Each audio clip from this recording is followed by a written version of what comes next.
Okay, so we are here with. Chris Broderick of Active Defiance. Okay. Now, you and Sean met in Megadeth.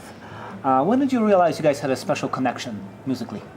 I think it was just throughout all of our playing time. You know, it's like getting to know anybody that you're on tour with. You're basically, you know, you live with them, you work with them. It's like, so I think over the time that we played together, we really started to learn how we each interact with each other, and I think mutual respect really built over those years. Mm-hmm. How much planning did it take to make Act of Defiance a reality?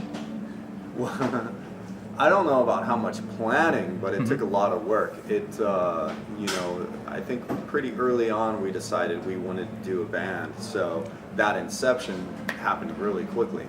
But the logistics of, you know, finding a label, working on your band name, copywriting, that kind of stuff, looking for other members, all of the logistics that you have to go through. And then during all of that time, we're also writing for the first CD. So Now, even as members of Megadeth, how much creative freedom were you guys allowed to have? I mean, after all, it is Dave's band, his vision, and that's perfectly fine. But right. Yeah. Well, you said it. It is Dave's band, and I think, you know, it should be, because that's also what the fans expect, right? Out of Megadeth. So, you know, as far as why we left, that's exactly why we left, is we wanted our own creative freedom. We wanted the ability to write, you know, songs that we loved and that we had a lot of connection to. And was Dave surprised when 50% of his band left? You know, I guess he would think so, but, you know, the turnover rate in Megadeth is pretty high, so I couldn't see it being unforeseen. Yeah, that band had a lot of lineups. Yes. And okay. So how did you find Henry and Matt to complete the puzzle?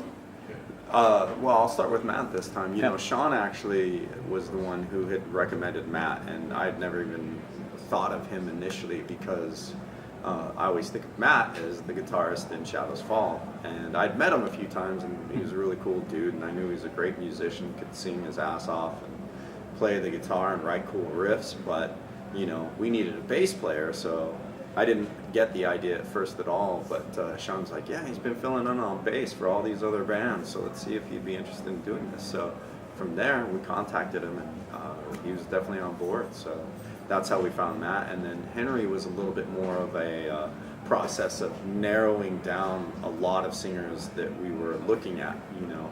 So we had probably a list of like 30 singers that we were potentially looking at, and narrowed it down for all kinds of reasons, you know, whether it was logistical or band commitments or whatever it may be.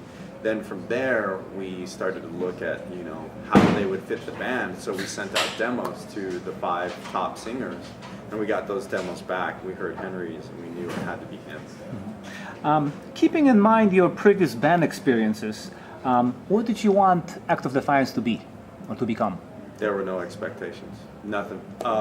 Really, just the ability to write music that we like, you know, and for everybody in the band to have that kind of freedom.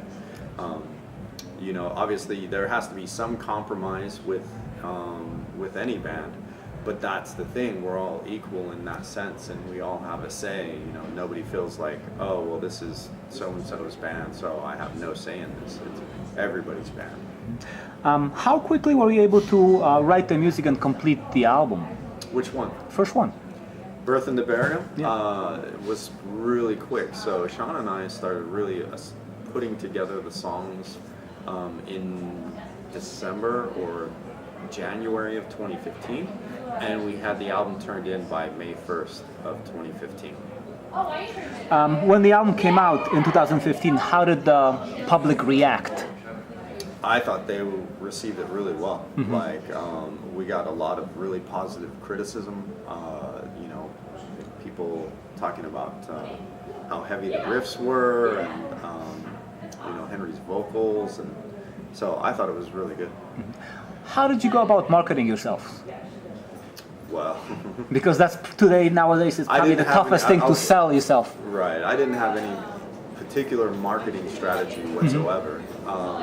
what I did was tried to build off of what people knew me for in my guitar playing, as well as Sean and his drumming, and then introduce them to both Henry and Matt, and just try and get it out there as much as possible for people to hear what we were going to sound like as a band. Now, album's title, Birth and Burial, what does that mean? What does it refer to? It's kind of like, I mean, you can take what you want from it, but it's, for me, it really sums up the idea that what's really important is what you do in life, you know, and the rest doesn't matter, you know. It's one of those things where you have to be accountable for your actions and how you treat people or how you interact, because between the birth and the burial, that's what really matters. Mm-hmm. How much touring was done for the first album? I'm sorry? How much touring was done for the first record? Quite a bit actually. We toured when the album was released. We toured at the end of 2015 all the way through 2016 until we started working on Old Scars, New Wounds. Yeah, true. Now it seems like you wasted no time doing that. So when you were writing the follow-up, what lessons do you think you've learned from the first album and the touring and all of that? I think we really just came together as a band, you know. It was such a shotgun wedding in the beginning that we didn't know Henry that well.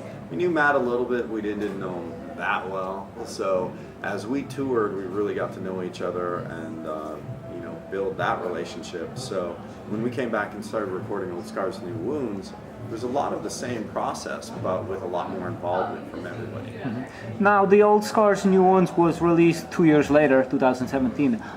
What can you tell me about that record in comparison, contrast of your first album? I think it had a little bit more time to develop, you know, and for me it was a lot more experimental technically on the guitar.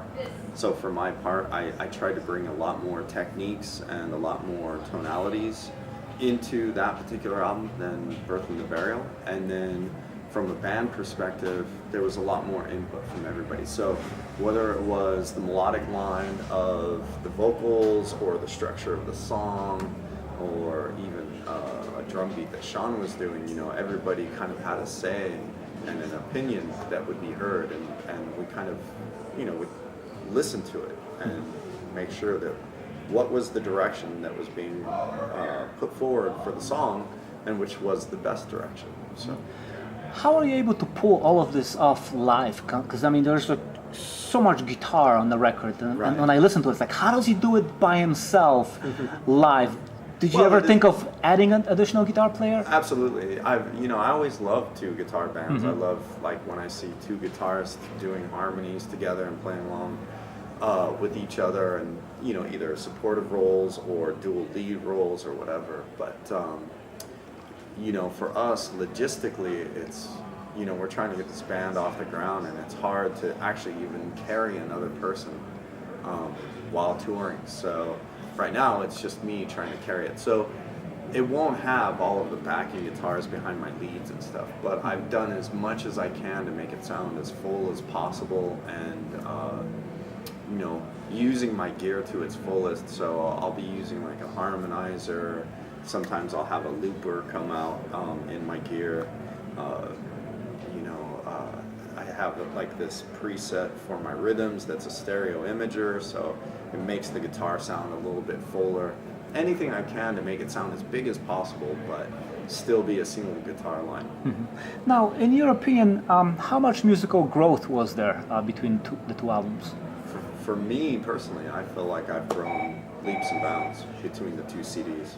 Mm-hmm. Now, this album also has a very deep title, Old Scars, New Wounds. How do you explain it? Well, for me, it's just that, you know, life can be trying, and you know, as you recover from your old scars, you're always getting new wounds. Like, you know, you're just overcoming. That's what this CD is about for me. Now I'm wondering what your third album will be called. Me too. And speaking of that, are there any new songs being written?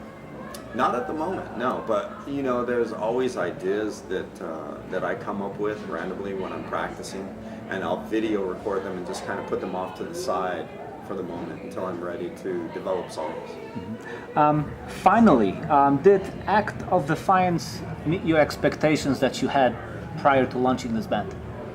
Yeah, in every way, because I had no expectations. And what would you say is the best thing about being in this band? That freedom that I talked about, the freedom to create, the freedom to be ourselves, you know. So if I wanted to play a kazoo solo, even though they might laugh at me for doing it, I could do it, you know. You know, you'll see it on stage tonight, you know. Each individual has their own personality and their own way about doing things and playing, and we don't inhibit that in any way. Thank you. Yeah.